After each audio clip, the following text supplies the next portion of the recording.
and welcome to Football Daily. The football season is back. Well, I'm always happy going into a new season. Probably the best time of the year, isn't it? We've got the latest news, insight and analysis across the world of football. It's not a fantasy anymore. He is a Premier League manager. They know how to win things. They want to win things. He gets Champions League football. And it's not just the players kicking off. I'll tell you that, he shocked me now. You're 10 seconds in together. It's a tough one, isn't it, really? Football Daily. Listen on BBC Sounds.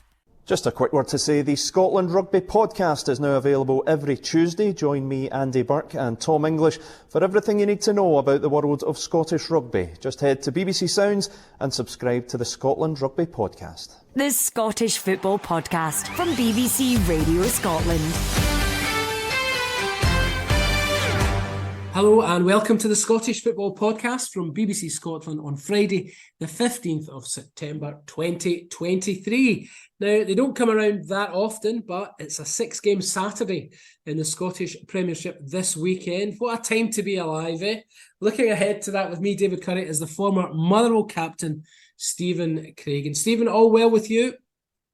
David, it is indeed. It's good to hear from you. I think it's been a long time since we've had a conversation, so it's nice to speak to you. You know what? It's been too long. Too long, Stephen. Well, you said that, not me.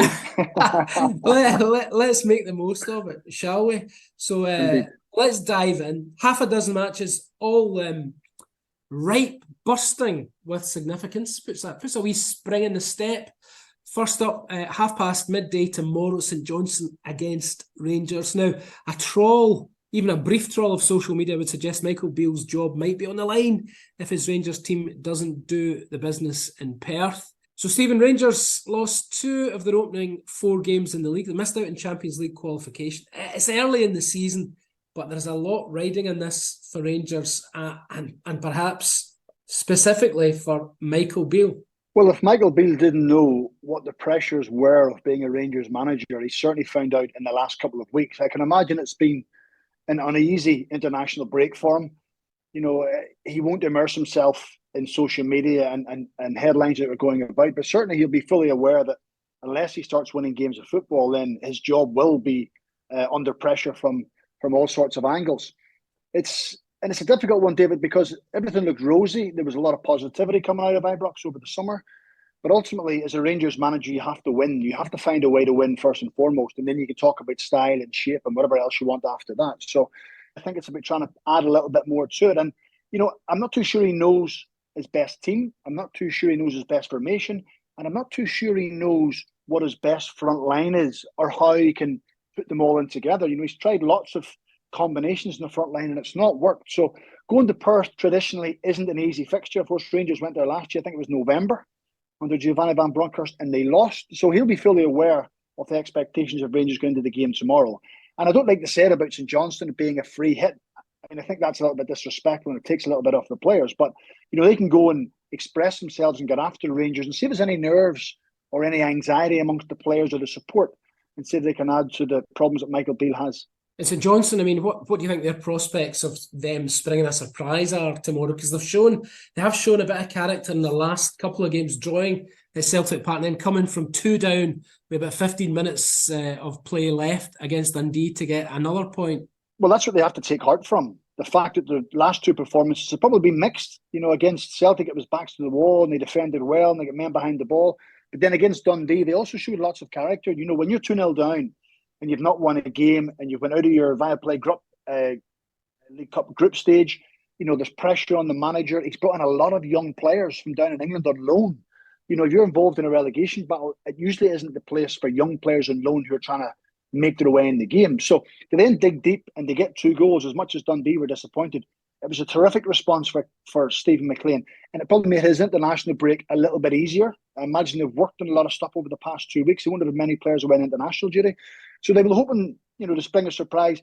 The problem with St Johnstone is they don't get the first goal often enough. I think they only got the first goal in this season was away to Alloa in the League Cup group stages.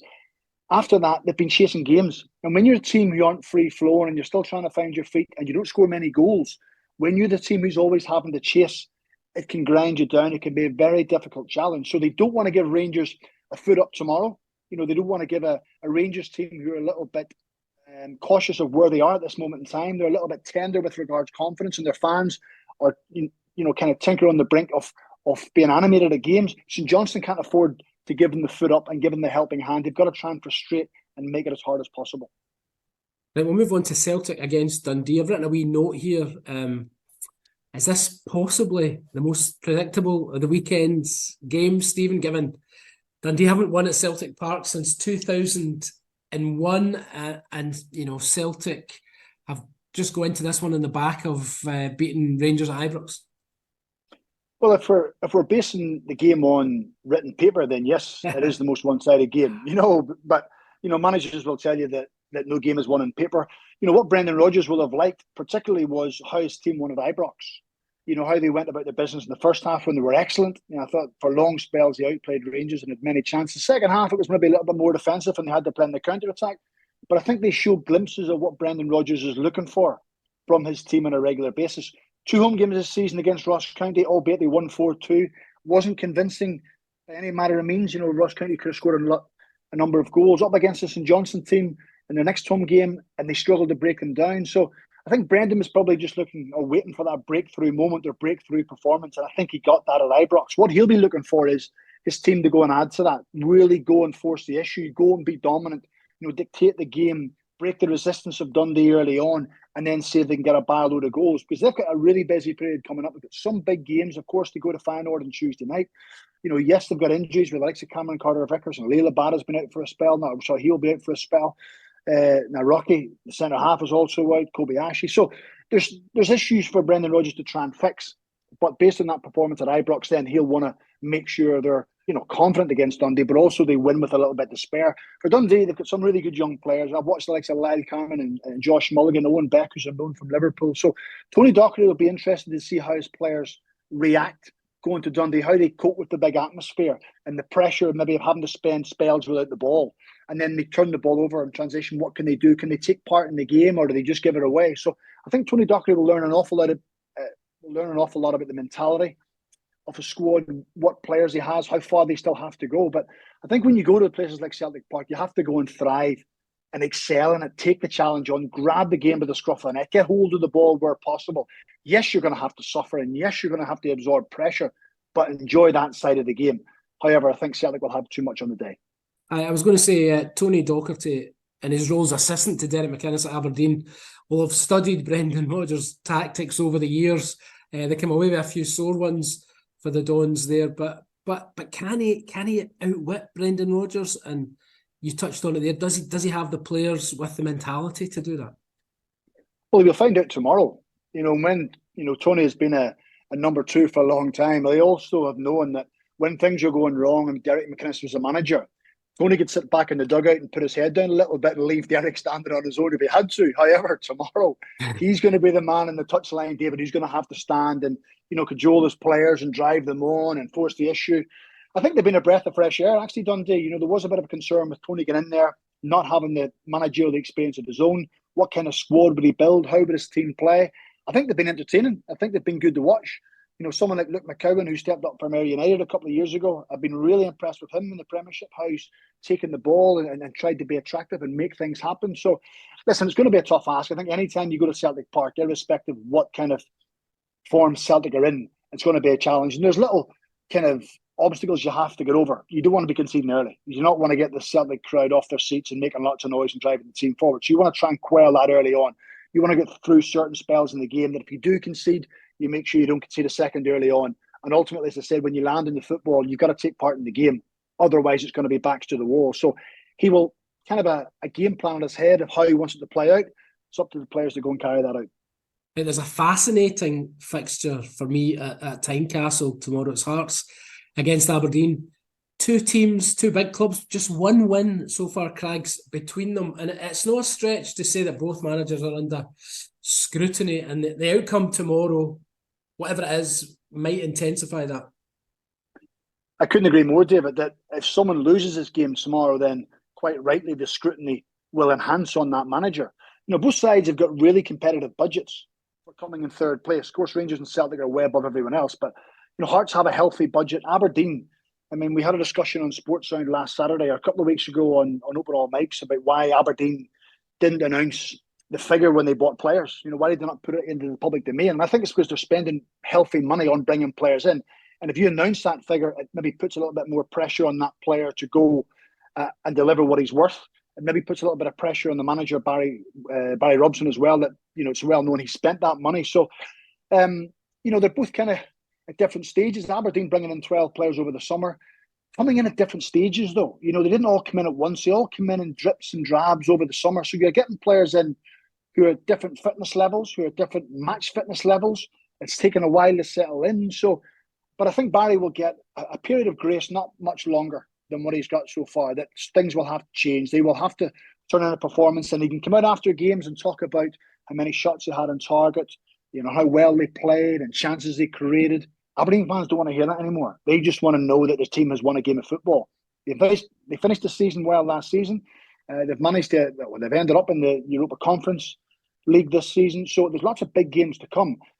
But they don't want to be playing catch-up. And I think they're playing slight catch-up at the minute. But you go into those Sunday, Thursday games and you're still having to try and drag teams in from above and dig out performances, every 3 or 4 days. That is a real challenge. And Hearts faced that last season. So Barry Robson really needs a response from his players now. And as for Stephen Naismith, of course now the role has been confirmed that he's going to be the manager or the head coach, whatever way they want to have it. So he's the same. They played Motherwell last time out. They probably expected to roll Motherwell over. They haven't done that. And the league table doesn't look too nice for the pair of them. Hearts sitting in 8th and Aberdeen sitting in 11th. So they will want to get their skates on. They will want to hit a run of form. And I think, as I say, whoever loses this game, if there is a loser, then you can bet your bottom dollar that supporters will be not just vociferous at the game, but the social media channels will start to blow up a little bit. I was interested, Barry Robson's comments, to probably try and assuage some of the fans. He said it's a marathon, not a sprint, which is true, but you don't want to be too far behind even in a marathon, do you, early on? I'm not sure what fans would have made of that. Yeah, they've only won one in the last 4 or 5, which was against they've only won one game this season, which was against Stirling Albion in the Cup, and by all accounts they just scraped over the line in that game. It was very uneasy for the last 10 or 15 minutes. So what I'm saying is Aberdeen fans will accept, or probably have accepted, maybe not excuses, but have accepted Barry's words to this point. However, there has to come a stage where the squad that you've built and you've moulded together has to deliver. Clearly last season they were heavily reliant on Duke and Majowski. Duke has yet to get off the mark this season, so it'll be interesting to see if Papagai eventually makes his debut, or maybe has any involvement in this game. So, yeah, Barry's words will only last so long until they start, until they start winning games. Then you can have a different narrative for it. But ultimately, you're right. there's Motherwell sitting in 10 points and St Mirren sitting in 8. So already Aberdeen have got 6 and 8 points to make up teams higher up the table. Yes, they're a good squad, and yes, they've got a good set of players. But currently, at this moment in time, they're not showing the form they should be or what they expected to be. So, unless that turns, then Barry's words, unfortunately, will fall on deaf ears. Are you less concerned for Hearts than Aberdeen? No, I'm not, because, the expectation for Hearts, it's a strange one, is always to finish third. I know Aberdeen fans will tell you that as well, and Hibs fans will tell you, but I think it seems more of an expectation of Hearts over the last number of years that they finished in third place, because they were in a real position of power a couple of seasons ago, and last season they let it slip. The performances dipped in the second half of the season. So, Stephen Naismith is a young manager as well, inexperienced. Barry Robson is an experienced manager. So this is a real test for them to see how they can turn things around, how they can deal with their players, how do they get a spark from them. Stephen Naismith promised open attack in football and his teams would get after and they'd be good to watch. They haven't been that so far this season. As well as last season they were. But, they've lost good players and pace, the likes of Josh Ginnelly at the top end of the pitch, who really give them a different dynamic. Stephen Humphreys went back to Wigan, who was an attractive player for them, always posed problems and had that, deceptive change of pace that could hurt teams. So Stephen Naismith has to try and find a way to get the best out of these players. Very much as the Hearts, as the Aberdeen fans, the Hearts fans won't accept, I would imagine, another defeat tomorrow. I can imagine Tynecastle would be certainly full of animosity if they don't manage to go and win the game. The fact that that would be their third home league game of the season, and if they don't win tomorrow, that would mean no win. So that's not what the Hearts fans expect, and that's not what they demand. And Stephen Naismith's going to have to get it right. Yeah, a couple of newish managers in the spotlight at Tynecastle. Meanwhile, a brand spanking new boss for Hibs, Nick Montgomery. This is another fixture to get excited about, I think. Hibs off to Rugby Park, and he'll be facing off against one of the most experienced bosses in the division. I always think it's interesting when you bring a manager in that we haven't probably witnessed working in action before, that you just wonder, it's not that there's lots of things you can do different in football, but is there any subtle changes that he likes? Maybe players playing in a different position, maybe a different style, maybe even a different system than what Hibs has been playing this season. Is it personnel slightly different? I think what you've got to be careful of as a new manager when you're in and you're working for 4 or 5 days is you don't overcomplicate it. You don't give out too much information where the players go onto the pitch and look as if they've never played football before, because they're trying to follow out, the manager's tactics or instructions to a T, and actually it's confusing him a little bit. So I'd imagine he's give little pieces of information. He will have watched Kilmarnock. He will have to have watched Kilmarnock to see what their strengths and weaknesses are. He will also have to spend a little bit of time watching Hibs to see what they've got and to see how they can carry on after that good result up at Aberdeen just ahead of the international break. So it's always fresh when someone comes in that we haven't witnessed working before. The Hibs fans, I'd imagine, will be excited to see what he can bring. But Kilmarnock's a tough place to go, mainly because of the surface as well. Derek McInnes' team's always tough to play against. They make things difficult. The pitch doesn't help, but it can be deceptive with the bounce. It can be dry, it can be sticky. So it'll be a real challenge for Nick Montgomery. But I have to say, he's took over a wonderful football club. Too often in the past that Hibs managers have come in and haven't utilised what they've had at their disposal. I look at the likes of Lee Johnson, I look at Sean Maloney. They spoke very technically about the game. I think Hibs fans just want to see a team who's committed to what they're trying to do. Style of play, yes, it's nice, and it's I think they want that. It's important to them moving forward long term, but they just want to see results. Then another team sitting in 10th place. 3 of our biggest clubs in the bottom 5 in the Premiership shouldn't be the case. Yes, it's only 4 games, but if Nick Montgomery can get himself off to a winning start, then the Hibs fans will certainly take to him. Well, Kelly have lost 2 in the spin now, but the last defeat, if you cast your mind back against Ross County, came in somewhat bizarre circumstances when they were given a penalty. They would rather have had the goal and the ball was net bound. Do you think Derek McInnes will perhaps try and manipulate that wee spark of indignation to rekindle it, to give them a wee bit extra edge, or will they just not need it? Well, I think they've shown this season they're more than capable of beating the big teams. They're more than capable of beating, they beat Celtic and they beat Rangers. I think that speaks volumes for Derek's squad. Albeit in saying that, the games are different against Rangers and Celtic, where they're able to sit off and be defensive and be hard to play against and play in the counter-attack and spring forward, which they've done terrifically well. Whereas tomorrow, there may be an expectation on them to go and dominate the game, them to go and force the issue and try and chase the game down, which Hibs then may sit in and almost roles reverse play counter-attack against them. So it's a fascinating game because we have no idea what Nick Montgomery's going to do. We know that Kilmarnock will want to bounce back. I think against Motherwell, 2 games ago in the league, they played very well. They should have been out of sight at half-time. They ended up losing that game late. They got the decision against them last time. It seemed very harsh. So Derek McInnes will be frustrated at that. So I would expect to see a performance that shows that they're frustrated and they're angry and they want to try and put things right, which sets it up for me for to be an absolute classic tomorrow at Rugby Park. Not that there's been many classics at Rugby Park, but I just think tomorrow, the way the teams are balanced, and with Nick Montgomery coming in, I think it'll just add a little bit of spice to it. Well, let's move from a potential classic to what could be the match of the day. It's your old club Motherwell at home to St Mirren. So it's second in the table, only on goal difference, by the way, against third place. 2 unbeaten teams here who've come absolutely flying out the traps. They've already met, Stephen, in the Viaplay Cup. St Mirren winning that one narrowly 1-0. What are your thoughts and feelings about this one? Well, I think that game probably summed up both sides, David, and told you about the game tomorrow, that there's very little between the teams. I mean, it took a wonderful strike by Keelan Boyd-Munce to break a deadlock that day and eventually see St Mirren over the line. So I think when you come up against a team who you're evenly matched with, getting that opening goal can be crucial. Both sides have shown this season that they're quite happy to defend and they can defend the lead, like Motherwell did last time out at Tynecastle. They went down to 10 men and they had to defend their box and they had to get men behind the ball. And I thought they were absolutely terrific and fully deserving of a win against Hearts. I have to say that. First half was probably as good as Motherwell have played this season.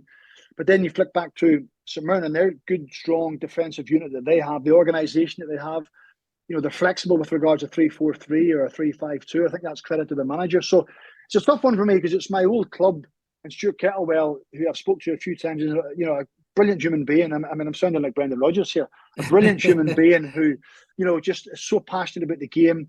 You think of the situation he inherited at Motherwell leaving last season, I think he's only lost 2 league games since he took over, which was against Dundee United and Rangers at Fir Park. So everything points to what a wonderful job that he's done.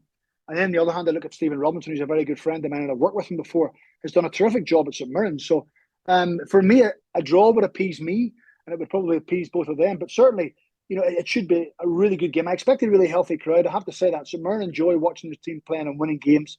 They're enjoying their style of play and how they're going about it. So I'd imagine they'll take a good crowd to Fir Park. And Motherwell fans, there's been a bit of a renaissance at home. Prior to Stuart Kettlebell coming in, home form was awful. So the expectation is that they can win a game. And to be honest, if I was to sit here and try and call a winner, I couldn't, because it'll depend on which player or which players can step up on the day. Who can make the difference? Who's the game changer? For Motherwell so far this season, I think it's been Callum Slattery. He's been terrific. Mark O'Hara is back tomorrow. I think I would expect him to start for St Mirren tomorrow. That's not inside information. I just heard he was back this week, so I'd imagine that if he's fit and available, he will play. He was St Mirren's main man last season, so I think this is a difficult one to call. I was just going to leave that question. Do you want to call it, or we just leave it? And I would leave it, because genuinely, depending on which of the key players steps, I think defensively there won't be a lot of goals. I don't expect it to be a 3-2 or 4-3 or 3-3. I expect there will be the odd goal in it, and it could be 1-0 to someone who, no idea. Right, let's move on to the last of the half dozen games tomorrow. It's Ross County at home to Livy. Now here's 2 mid-table sides who, at first glance at league table, you would say they made solid but not spectacular starts to the season, but closer investigation reveals they're a wee bit more impressive than that. County only dropping points to Celtic and Rangers, and Livy only losing the once, and that was away to Rangers. What's your impression been of both sides early on, and how do you see this one playing out? It's funny because these two sides sometimes people tend to forget about, because Livingston are in West Lothian and they don't carry a big support, that they kind of go under the radar a little bit. And I think, having worked with Ross County for a couple of seasons, that they because they're so far up in the Highlands, people tend to forget about them. This is actually Malcolm Mackay's best start as a Ross County manager. His first 2 seasons, he really struggled to get wins under his belt and get things moving early on. And you touched on it there, David. The fact that Ross County have played 4 games, they've had to face the Old Firm, within those 4 games, and they've won the other 2, tells you they're in a much better place this season, a much better mind space and squad-wise than what they were over the past couple of seasons. So they're a head start up already from where they were at this stage last season. That will encourage Malcolm Mackay. I think when he's up there, he's able to lie low and get on with things and work away. There's no doubt his recruitment over the summer. Listen, I know we're so many weeks into the season, but his recruitment over the summer, it's always nice to talk about that and how he changed it all. And Stevie Ferguson, the CEO, spoke about how they looked at changing their transfer policy, their recruitment policy, rather than bringing in too many guys from down south. I think they got the balance wrong last season. They balanced it off this season by bringing in players with experience within Scottish football, and they've built a good core of that now. So I think that's bearing fruits for them. The players know Scotland, they know how the game is. It's physical, it's demanding, it's testing, it's challenging, and they can cope with that. So I think he's got the balance right. He's also got strikers who are prepared to find the back of the net. Jordan White, probably doesn't score enough for the chances that he gets, but they've got the pace of Simon Murray who gets goal. They've Eamon Brophy to back that up. So they've got plenty of experience and plenty of quality on that end of the pitch. So that those 2 wins out of 4 will absolutely delight Malcolm Mackay. But Davy Martindale, Davy's kind of played down Livingston's chances over the past 6 or 7 months, never mind 6 or 7 weeks, talking about budgets and lack of crowds and almost trying to dampen expectations. But when you look throughout his squad at the core quality they have and the good quality they have, experience Andrew Shinney and Jason Holt, Scott Pittman, Mikey Devlin, there's plenty there to show that they are more than enough for matches in this league. So again, you talk about games that are hard to pick and choose between. This is probably another one. Bruce Anderson has enjoyed this fixture over the years. I know that. Certainly playing for Livingston has grabbed a couple of goals. But both will fancy their chances. That's what I like about it. Both managers will fancy their chances. Both teams will fancy their chances. And I'm sure they'll both go after it. Hey, what, Stephen? We'll just stop there for today, I think. Sports Sound, folks, is your one-stop shop tomorrow for the best audio coverage of the 6-game Saturday on the usual platforms. Follow the action online at BBC Sports Scotland and TV-wise with Sports Scene results on BBC One and the highlights on BBC Scotland, then BBC One Scotland. Thanks to our special guest today, Mr. Stephen Craigan, and thanks to you for listening. Please enjoy the rest of your weekend. The Scottish Football Podcast from BBC Radio Scotland.